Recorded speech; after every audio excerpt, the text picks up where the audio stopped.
ADAC. These four letters are in control of modern DTM. It's an acronym for Allgemeiner Deutscher Automobilclub, an all-encompassing organization with regards to automotive affairs in Deutschland. Their reign as kings and queens of German touring car racing hasn't been a particularly popular endeavor, with a seeming lack of ambition at hand in every regard. Quite the far cry from what used to be their racing bread and butter, their inaugural attempt at hosting a touring car series. Arguably one of the greatest touring car championships this country's ever seen, thanks to copying the BTCC.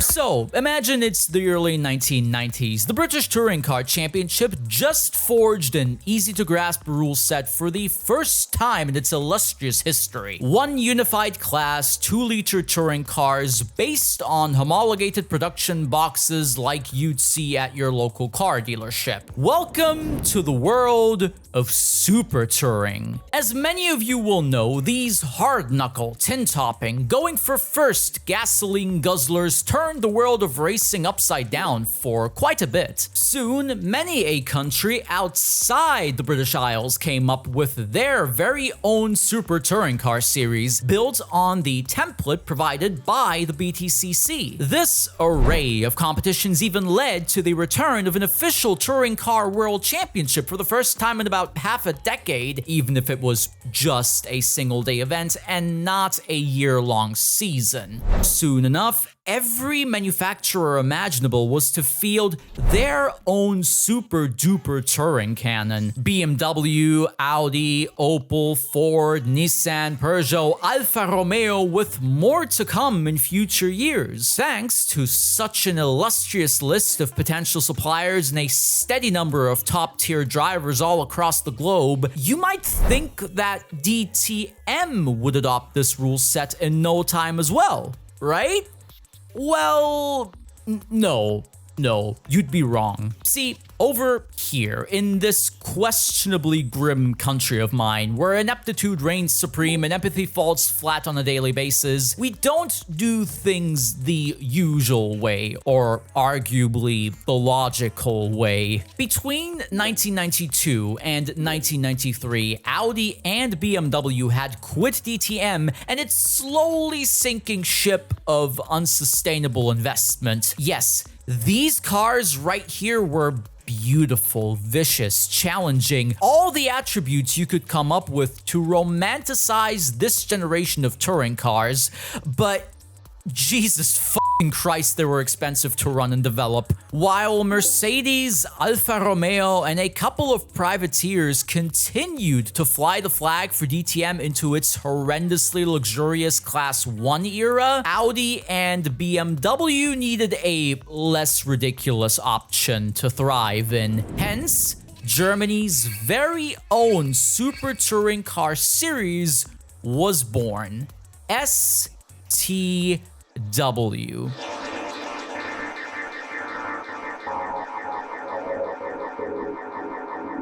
Okay, I know it wasn't actually called STW in 1994, seeing as they would only introduce the term Super Tourenwagen Cup in 1995, but everybody knows it as STW, okay? It's STW.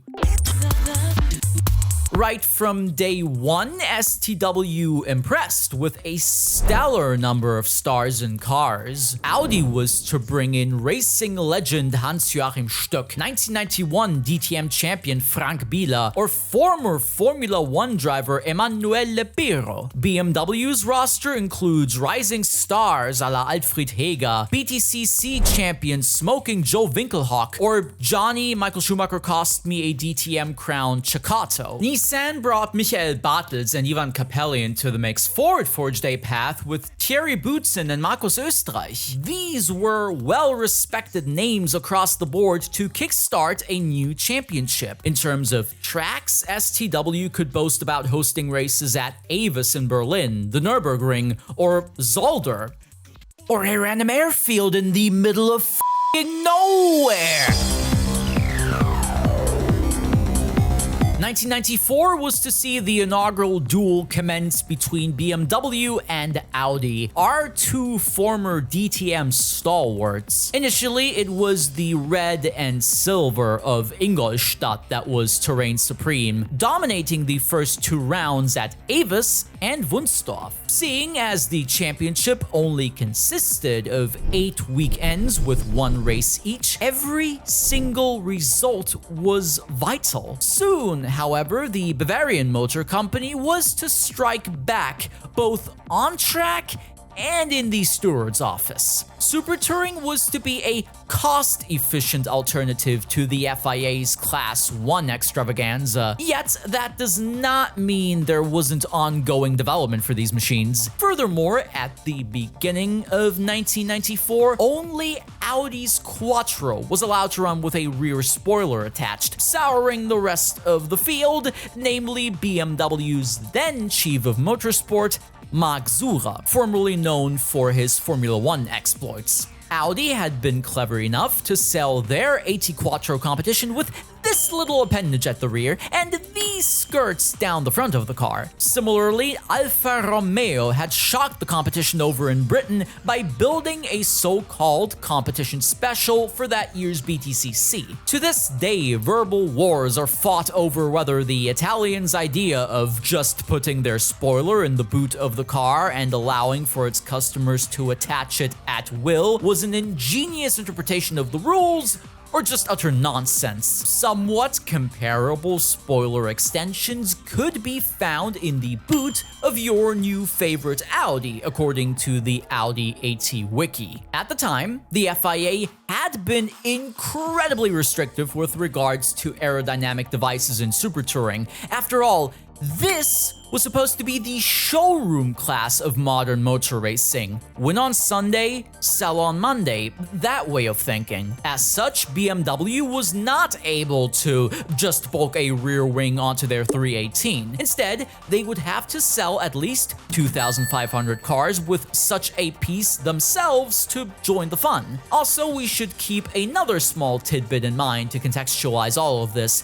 Touring car racing had never quite equaled pure performance. What do I mean by this? Well, nowadays people love to complain about BOP, balance of, well, performance. GT3s differ massively in terms of weight, size, speed, and such. So, to sort of equalize their pace, governing bodies and championships attempt to provide benefits to some or punish others. This exact same attitude used to exist in touring car racing, possibly not as thought out, tinged with political wrangling behind the scenes, though said political wrangling is still present to this day. Debates about weight ballast, wing sizes, and tire width have been here for a long time. In the end, BMW, Nissan, or Ford did not have to wait for homologation of their cars to go through. Rather than that, it was decided that from Zolder onwards,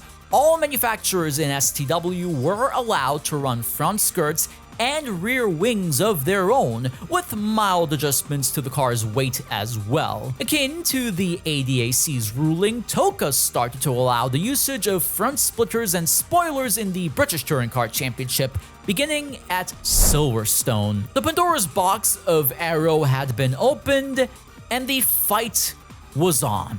Wir wissen ja, was bei uns der Flügel gebracht hat. Ich finde es toll, dass die Mannen endlich so gescheit waren, dass sie ein neues Reglement für hier jetzt auf die Schnelle ziemlich unpolitisch auf die Wege gebracht haben.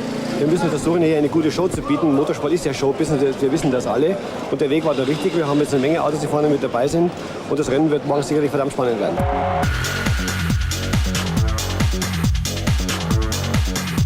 Max Zura's crew was to pounce immediately, winning the Zolder round with Johnny Ceccato their only true challenger for the title. His legacy as a former motorbike world champion could have extended to winning the 1990 DTM crown if it wasn't for being rammed into by Michael Schumacher at Hockenheim. Maybe he could finally get a bit of revenge, as the 1990 DTM trophy had been claimed by Audi's Hans-Joachim Stuck.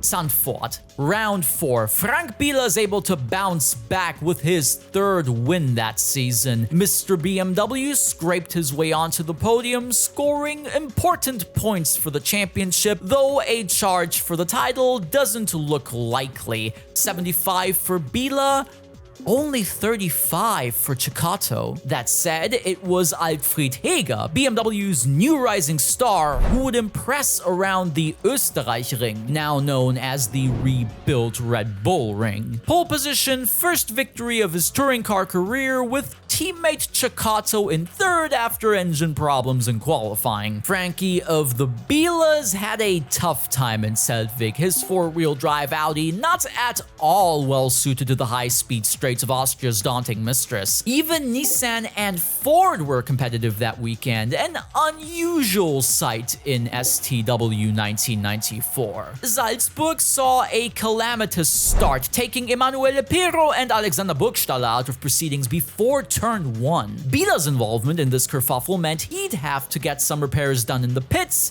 chucking him into the midfield, while Johnny Ceccato won the race ahead of teammate Heger. Ceccato 67, Biela 76. Spa-Francorchamps hosted round 7, with BMW and Audi fighting neck and neck throughout qualifying. Biela and Ceccato managed to avoid the next lap 1 squabble, with Venezuela's touring car ace accelerating towards another win. Audi's number 1 made a crucial mistake into the fearsome bus stop chicane, wrecking his old tank in the process. Was the pressure getting to the 1991 DTM champion? Also, props to Alexander Burgstaller for what German TV channel DSF called the overtake of the year. Emanuele Pirro und Alexander Burgstaller. Auf der Geraden versucht Burgstaller vorbeizugehen. Die schnellste Stelle des Kurses. Spektakulär, und da drückt er den Emanuele Pirro in die Wiese. Oh, da wird es wieder böse Worte geben nach dem Rennen. 86 to 87. Ceccato was now ahead of Biela by a single point.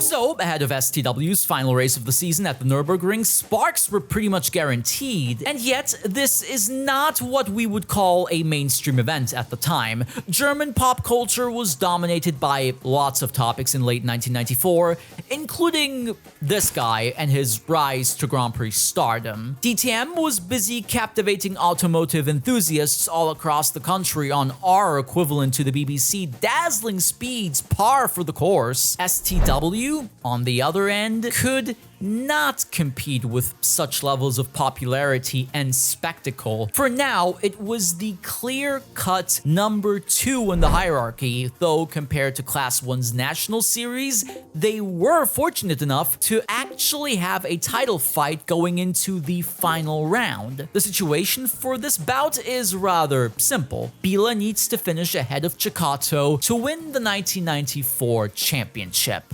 Insgesamt sind hier heute 31 Runden zu fahren auf dieser Strecke, die 3,029 Kilometer lang ist. Und der Titelkampf zwischen BMW und Audi kann beginnen. Vorne in der ersten Reihe Johnny Ceccato und Alfred Heger.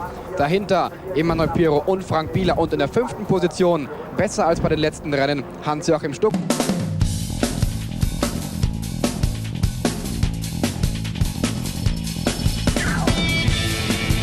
The race is go, with Pirro past the BMWs into the first turn. Everybody squabbling for some space as Biela's hung out to dry on the outside. Pirro in the lead, Stuck in second, Ceccato in third, shades of DTM 1990 as BMW's star driver decides to take matters into his own hands.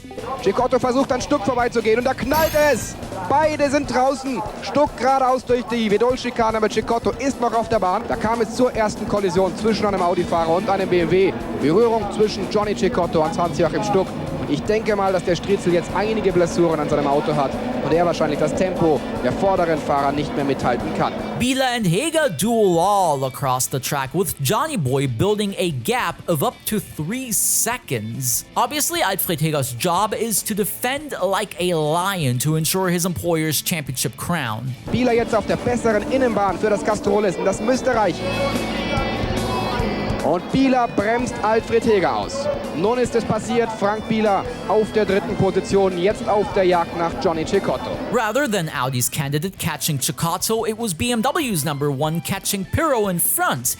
Bit by bit, Biela's hopes and dreams with regards to STW 1994 were slipping through his fingers. Marc Sora, der Sportleiter bei BMW, wenn er jetzt vorne bleiben würde vor Frank Bieler, der Johnny Cecotto, dann würde es ihm zur Meisterschaft reichen. Soll er jetzt mit aller Gewalt versuchen, an Pirro vorbeizugehen, um dieses Rennen zu gewinnen?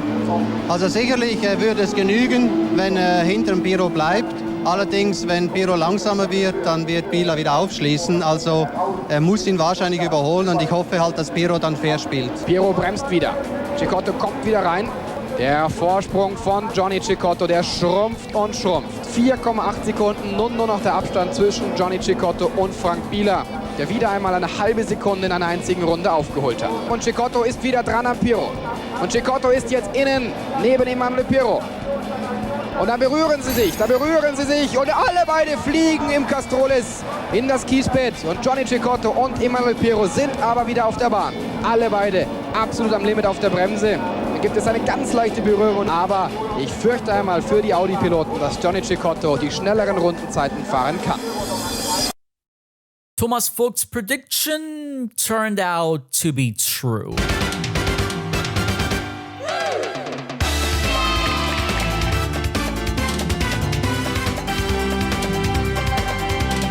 Johnny Cecotto romped to victory, securing the first ever ADAC Tourenwagen Cup. It had been 4 years since his shunt with Schumacher at Hockenheim, and he'd finally clinched a car racing crown in Deutschland. As far as the ADAC went, this had been a huge success, despite their clear-cut role as number 2. It is that very role which makes this era of German touring car racing so difficult to research and talk about. NASCAR, karts, DTM, BTCC, or Formula 1 are incredibly well documented, discussed on a daily basis, even with a gleam towards the past. STW does not hold such reverence, irrespective of incredible duels and wheel-to-wheel action that, at times, could remind you of Big Brother over on the British Isles. Its role as plucky number 2 was to change in the not-too-distant future, but maybe that's a story for another time. For now, it's interesting to remember a point in time when the ADAC, as conservative and old-fashioned as they seem, were at the very least trying to light a bit of a spark